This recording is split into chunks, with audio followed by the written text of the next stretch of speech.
I want to talk to you about 5 reasons that I broke up with Instagram as a marketing tool for my dietitian private practice, as well as give you some ideas for other ways that you might want to market your private practice online. My name's Sheena, and I'm a dietitian that has been running a private practice for the last decade, and I help other dietitians to grow and scale a successful private practice. So, the first reason why I broke up with Instagram is it's time consuming. I don't know about you, but I do not have time to go create reels, get B roll, and post like a slave to the algorithms 5, 6 times a day. Okay, maybe that's a little bit exaggerating, but multiple times a day, especially in the beginning when you are trying to grow that social media platform, is what is necessary. And taking the time to create that content. Also, I just find it a little bit fake, I guess. I don't know. I don't like people following me around with a camera, we sip my coffee, etc., just so I can put it onto Instagram and fake living real life online. So I'm probably just a little bit too genuine, honestly, to show up all the time on Instagram and market my life, which doesn't always translate to what my clients are going to need from me. So it's time consuming. I don't want to sit there all day. And let's talk about the real time suck of marketing using social media. And you know what that is? That is really that when you typically go on to post on social media, it's actually just sucking you in to read the content that it's going to feed you. And you often spend more time consuming than you do creating, even if you're a well intended person, unless, of course, you delete the app on your phone and all those good things. Actually, speaking of that, if we're thinking of something like Instagram, you can't even post unless you're using the app. So I guess that's out the window. Is social media a way that you can get clients? Absolutely. Tools like Facebook, Instagram, TikTok, and even LinkedIn can be a way to generate clients. But honestly, it's a freaking hard way to get clients. So that brings me to the second reason why I quit using social media for my private practice. It takes more points of contact to get those clients in through the door than, say, from getting clients from like a referring provider. It takes often between 12 and 15 points of contact before someone might consider reaching out to you for a consult on something like social media. This is actually true for any method of marketing that you do. However, when we're working with someone like a referring provider, we kind of cheat the system a little bit. The patient has already invested their trust in that referring provider, and therefore, in my experience, it doesn't require quite so many points of contact before that person builds trust in you. The third reason why I don't use social media at all is that it's heavily regulated. Honestly, I have been reprimanded for using swear words on Instagram. They literally flagged one of my comments for using the word bitch. And I swear a lot. It's kind of just part of my personality. It's honestly kind of part of my brand. And so it's not going to work for me to censor myself on platforms like social media. And even if they don't actually take your post down for censoring your language, it'll often affect how you show up in those algorithms. So I knew that social media really just wasn't going to be for me when they started censoring my language.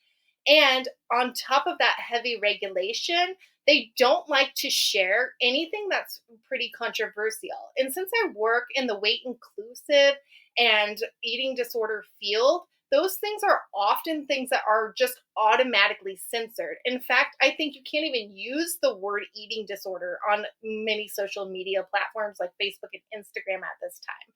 I think that's actually something that was just implemented, which sucks. And that's another reason I don't use social media is say that that was something allowed in the past. You grow your following, spend a lot of time growing your following, and now you can't even access that account in the same way, and you might be censored in most of your work if you do post things that are more controversial. One of my posts was actually flagged from 2 years ago, and they actually didn't even give me an opportunity to correct it. It was something educational on male anorexia, and they flagged the post and actually restricted my access to post live videos or post outside of my followers for, I think the followers was a month and the live videos was a year.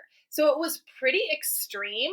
And even when I appealed it and just said this is for educational purposes, and the post honestly wasn't controversial at all, it had nothing offensive and was not promoting self harm in any way. And they still kept that restriction on. So imagine if this is your main source of getting clients or other types of business into your business, and all of a sudden they just restrict it with absolutely no way to reconcile that. Now, fortunately for me, I really didn't have a big following. It just kind of pissed me off, and I just basically locked my account down, and that was the end of that. So on that note, I do actually recommend, even if you don't use social media, which I do not, just to go ahead and get your handles on every single platform, whatever your business name is or whatever you want to show up as in your branding. Just so honestly nobody else takes it, because that would be pretty annoying if somebody else is impersonating you and getting business under your credentials, etc. The fourth reason that I do not use social media is that the content just does not last very long. You post it within 24 hours, it's pretty much gone. And so you have to constantly continue to post on these platforms to keep that following active. So it's just a lot of hard freaking work, you guys. Like, if you want to do social media as a marketing tool, you better make sure that you are freaking committed to that thing. The fifth reason that I do not use social media is that it's really difficult to schedule content that's actually going to drive the needle. For example, you can schedule things like stagnant posts to, say, Facebook or Instagram, but you can't schedule reels or stories, at least not in my experience. Maybe you know of a tool that you can, but you can't schedule those reels and stories. And that makes it really difficult to grow on these platforms because nobody's looking at static posts. So these are 5 reasons that I don't use social media, because honestly, guys, I'm just freaking lazy when it comes to recruiting in my business. And I don't want to spend all day consuming social media, interacting on social media, and posting things. I have a lot better things to do. Also, on that note as well, I just don't find social media to be very good for my mental health. So that's why I don't use social media.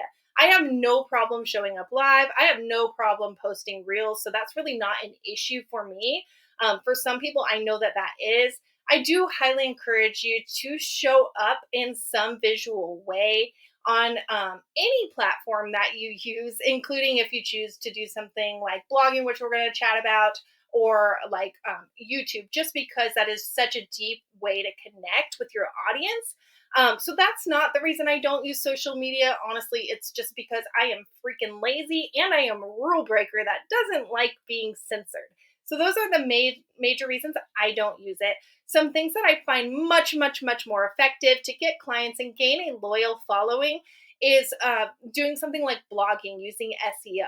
And I'll do a video on that as well. But that's an excellent way to create content for your patients, your audience, bring new patients in, and those posts on your blog, you have a lot more control over those. Yes, we don't own Google, but we have a lot more control over our blog than we do social media. And that content doesn't go away. So it's pretty much always going to be on Google. Yes, you may change in the rankings, but it's that content is still there, and we can update it if we want to rank higher in Google. The next thing that I would recommend is getting an email list. And this is what I recommend doing from the very, very start of your private practice or anything that you do online, because you own your email list. That is pretty much the only audience that you actually own.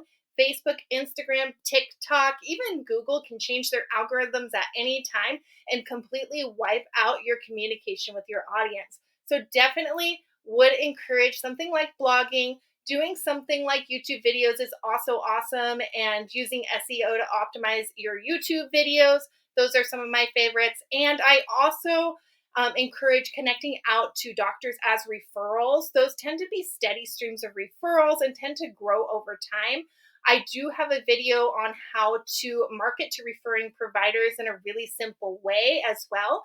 So definitely check out that video. I'll link it above.